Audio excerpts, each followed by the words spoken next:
in the Coffee Hour. I'm Andy Bates. I'm Sarah Golseth. It is Friday, May 31st. Last day of May. It is. How is it June tomorrow? Well, Maycember is over. Maybe. I don't know. There's still plenty to do. I feel like it's like June. all summer. Vacation Bible School for us starts on Monday. Well, Sunday technically, but it's VBS Monday, season, right. and then it's gathering convention season. Well, at least for us. I don't know. I guess. Yes. I guess not everybody across the country. LWML convention too. So that's true. Mary's headed to LWML, and we'll be greeting all the sisters there at LWML. Yeah. And then we're headed to National Youth Gathering in Minneapolis, and part of our team, Kip and Gary and Mary, are headed to LCMS convention. So it's going to be a busy summer.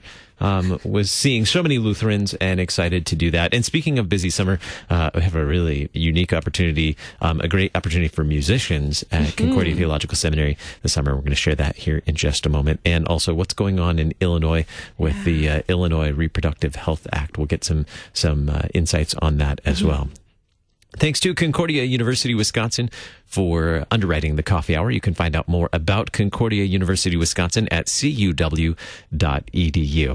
Live uncommon. Joining us by phone this morning, Kevin Hildebrand. He's Kantor at Concordia Theological Seminary in Fort Wayne, here to share with us about the musician workshops coming up at Concordia Theological Seminary. Good morning, Kevin.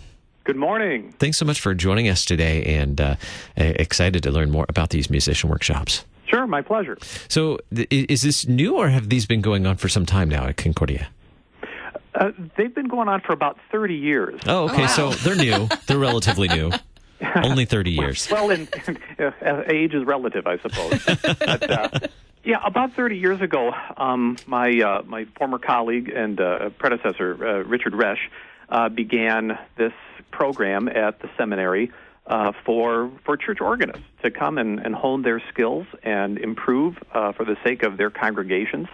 And so we've been doing that, like I said, for about 30 years, and we've had hundreds of people from across the country participate in this over the years. So who has, tell me, who has made the biggest impression on you, or what experience from the workshops have really just left a good impression on you? I think the answer to that is the increasingly young age of the participants that come. And I think that's a surprise both for them and for other people who hear about this. There's some years where half of the people that are there are 25 and younger. And so I think that's both encouraging for those college-age 20-somethings high school students who are coming to realize, wow, I'm not the only one who's interested in this and who's doing this at my home church. And I think it's also encouraging for those of us who are no longer in that age demographic to say, wow, we're encouraged to see these good things happening with the next generation, and the torch is being passed. So I think that's one of the most enjoyable things for us at the workshop, as we learn from each other. What kind of musicians would benefit from this workshop? Any and all, but I think the primary target audience are, just good church musicians, pianists, organists, and especially volunteers, or maybe part-time people, or even full-time professionals who maybe it's been a while since they had some formal training or review in what does it mean to be a good service player. Or we also have a number of people who, for whatever reason, they've had some musical skills and they've been drafted to be the musician at their congregation. And they say, you've got some music here, you're in charge. And sometimes, if, for instance, if they're an organist, they're given control over this machine, which they might not know everything. How does this work, and what do these sounds do? How can I make this work better? And so those are some of the audiences that we serve. I like to say we kind of tailor make all our instruction based on the attendance of who's there. So everyone always gets something that's appropriate for where they're at and what is most useful for their situation. And I like on the registration form, there's this questionnaire of which one is right, which workshop is right. Yeah, that's That's an amusing questionnaire for me because I don't have any of those. I open a hymnal, and that's about it. Well, we always have people ask, because there's 2 weeks. We have what we call a basic level week, which we gear both for organists, and we also have expanded this for pianists or keyboard players who aren't even necessarily playing an organ, because those principles of, well, how fast, how slow should you play, how can you make the singing better for your congregation is applicable no matter what instrument you're playing. And so we especially focus on that kind of level of player, or basic level organists who aren't using the pedals very often, for instance. And we give them a better introduction of how to use that part of the instrument. And then our second week, what we call the intermediate and advanced level, we sort of assume that they have some proficiency or a basic comfort level in using the pedals, for instance.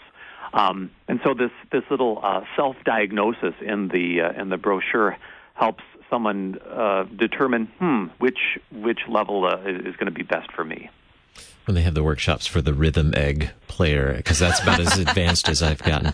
Walk us through a typical day at the musician workshops. Yeah, the workshops run from Monday through lunchtime on Friday, so 4 full days and a half day.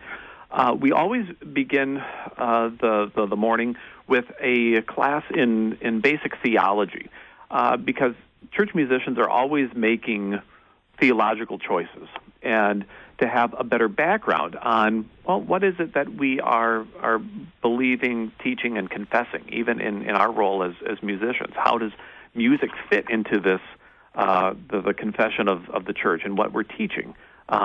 This goes hand in hand. And so we always begin the day with a course in theology, and that's taught by one of our faculty members.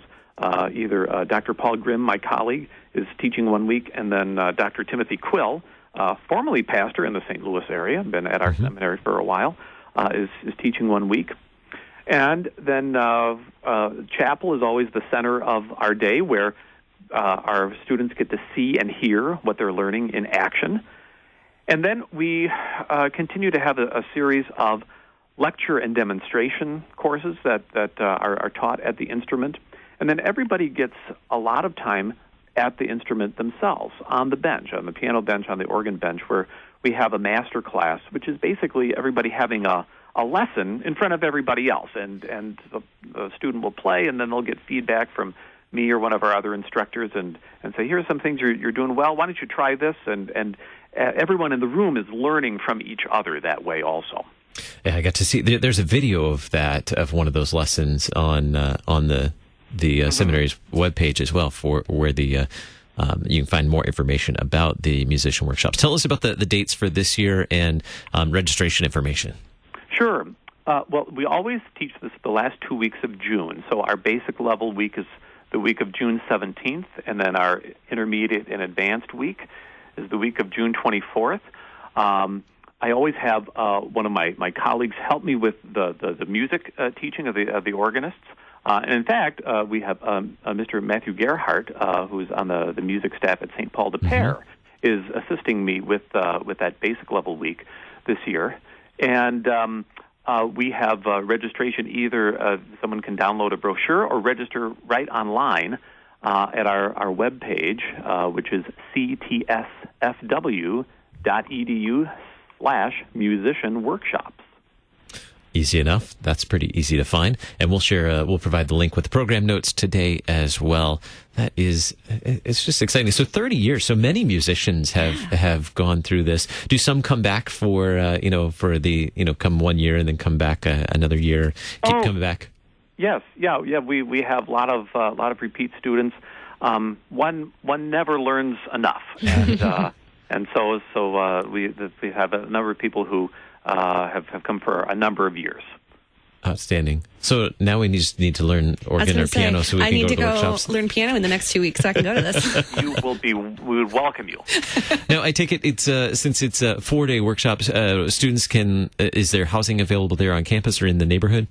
Sure. Yeah, we have on-campus housing, or sometimes students choose to just make their own arrangements at a local hotel. But they really get a good taste of campus life here at the seminary over the summer as well. Sure, you get immersed in that campus life and worship and classes as well with the theology classes in the morning. That's outstanding. Well, thank you so much, Kevin, for being our guest this morning, and blessings on the upcoming workshops this summer. Thanks very much. Coming up in just a little bit, we'll get the scoop on the Illinois Reproductive Health Act in what's going on with that legislation in Illinois. You're listening to the Coffee Hour. I'm Andy Bates. I'm Sarah Golseth.